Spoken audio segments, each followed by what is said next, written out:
Friends, welcome back. तो friends, अभी का वीडियो है, इस वक्त पूरी दुनिया की निगाह एस जयशंकर पर टिकी हुई है। वो तो है भाई, वो अपने किसी मिशन में गए हैं, पर वर्ल्ड की नज़र इसलिए टिकी हुई है कि क्या कोई ऐसी बातचीत कर पाएंगे और सक्सेस मिल पाएगा जिससे एटलीस्ट बातचीत के लिए रशिया और यूक्रेन तैयार हो जाए। अभी तो बातचीत के लिए नहीं तैयार हो रहे, तो वो प्रॉब्लम है। तो चलो देखते हैं, वीडियो शुरू करते हैं। वीडियो शुरू करने से पहले अगर आप चैनल पर नए हो और आपने अभी तक सब्सक्राइब नहीं किया तो जल्दी से पहले सब्सक्राइब के बटन और बेल आइकन को क्लिक कर लो, ताकि आपको हमारे सारे न्यू वीडियोस के नोटिफिकेशन मिल जाए जैसे हम अपलोड करें। हमारे दूसरे दो चैनल्स, उनको भी सब्सक्राइब कर लेना, क्योंकि आपके कई रिक्वेस्टेड वीडियोस उन चैनल्स में भी आ रहे हैं। लिंक्स हैं चैनल के डिस्क्रिप्शन बॉक्स में। अगर आपको वीडियो पसंद है प्लीज लाइक एंड शेयर। चलिए शुरू करते हैं। सुमित भाई, डॉक्टर जयशंकर जो हैं वो रशिया पहुंच गए हैं। एक तरफ सुनने में ये आ रहा है कि डॉक्टर जयशंकर जो हैं वो जो बाली में 15-16 नवंबर को जो आप G20 की प्रेसिडेंसी मिलनी है G20 इंडिया को, और वहाँ पे सारे ग्लोबल लीडर्स आ रहे हैं। वहाँ पे उसी कमरे में सब, बाइडेन भी बैठे होंगे, जयशंकर और क्या नाम है, पुतिन साहब भी बैठे होंगे, मोदी साहब भी बैठे होंगे। तो कोई बैक चैनल वेस्ट के और जो है वो रशिया के कोई ताल्लुकात ठीक करने गए बैक हैं। चैनल गाइस फाइनली आखिरकार इंडिया ने बता दिया कि रिलेशनशिप कैसे कायम किए जाते हैं। अभी रिसेंटली यूनाइटेड स्टेट के अंदर रशिया को ज़रूरत थी इंडिया की, और इंडिया ने खुलेआम यूनाइटेड स्टेट के अंदर ये कहा कि मैं रशिया के साथ खड़ा हूँ। क्योंकि जंग जब से हैं? शुरू हुई ये कब हुआ है? 2022 से, तो उसके बाद ये इनका पहला विजिट है, इसलिए इसकी अहमियत बढ़ जाती है। रशिया और इंडिया इतनी ज़्यादा गहरी दोस्ती है कि जब इंडिया को रशिया की ज़रूरत होती तो चाहे दुनिया इधर से इधर हो रही हो, चाहे इंडिया को अमेरिका के खिलाफ जाना हो, लेकिन पुराना फिर भी वो बता रशिया रहे के हैं। साथ खड़ा रहता है। तो पाकिस्तान में इमरान खान यहूदी एजेंट वेस्ट और रशिया को पास लाने की कोशिश करें, तो बड़ी सम्मान की बात है। हमें ये अपॉर्चुनिटी मिल रही है। हर बंदा ये सोचता है कि पाकिस्तान से जिंदाबाद। इधर अब कुछ क्या पाकिस्तान से जिंदाबाद। अच्छा, मैं कहता हूं जिंदाबाद। पाकिस्तान जिंदाबाद। तो ये मेरे लिए एज ए पाकिस्तानी शर्म वाली बात है। आप क्या समझते हैं रशिया की क्या वल्नरेबिलिटीज हैं दैट जिसकी वजह से मरा हुआ वो, भाग भी सकता था क्या? इंडिया जिंदा को जिंदा भाग। वो जिंदा समझता है भाग कि तो इंडिया मरा हुआ को मुर्दा भी भाग गुजारा सकता नहीं क्या? है। भागेगा तो जिंदा ही होगा, तभी तो भागेगा भाई। हिंदुस्तान स्पेशल में आपका स्वागत है दोस्तों।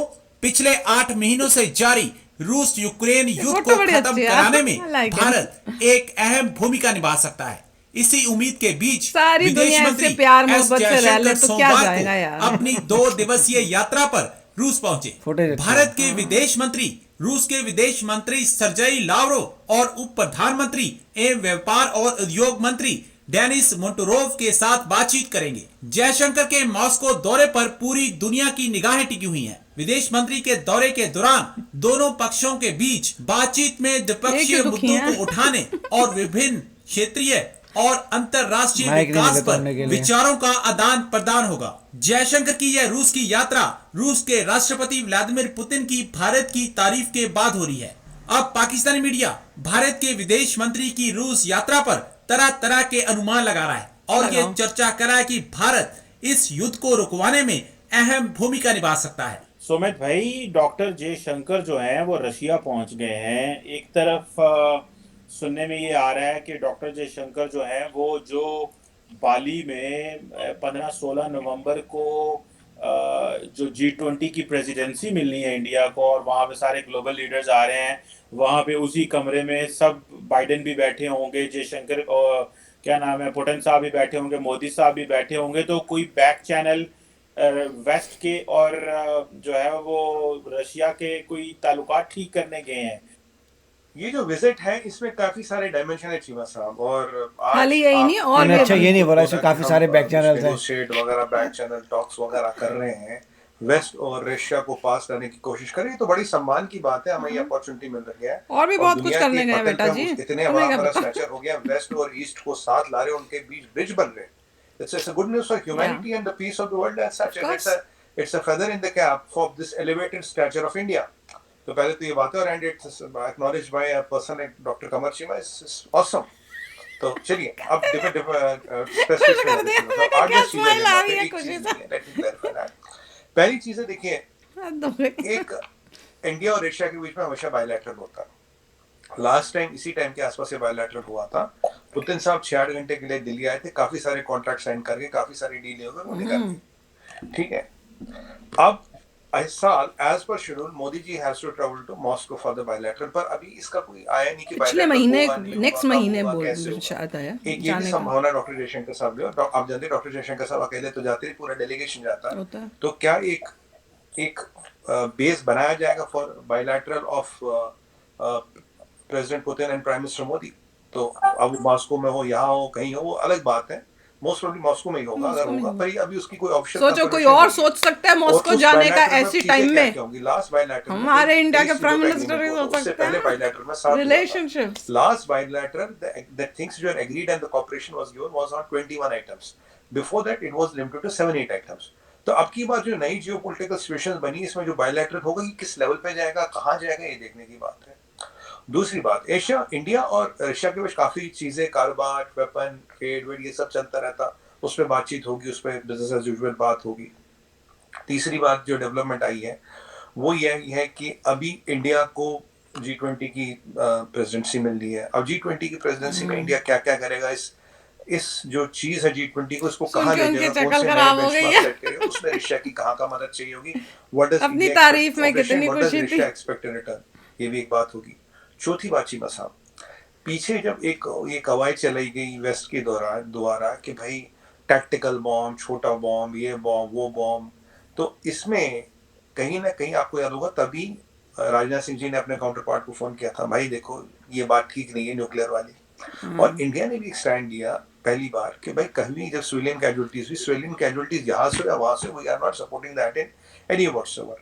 अभी जो डीप स्टेट का जो चक्कर चल रहा सारा, ये रशियन, ये वैसे कहते हैं एटम बॉम्ब वाली, जिसके जो आपके लिए, हमारे लिए, किसी के लिए वो अच्छा नहीं है by the way. Guys finally आखिरकार इंडिया ने बता दिया कि रिलेशनशिप कैसे कायम किए जाते हैं। अभी रिसेंटली यूनाइटेड स्टेट के अंदर रशिया को ज़रूरत थी इंडिया की, और इंडिया ने खुलेआम यूनाइटेड स्टेट के अंदर ये कहा कि मैं रशिया के साथ खड़ा हूँ और रशिया के हर काम के अंदर शाना बशाना काम के अंदर मैं दोस्त हूँ और काम आऊँगा और आता रहूँगा। और रशिया ने भी ये कहा कि इंडिया मेरा सबसे बेहतरीन दोस्त है।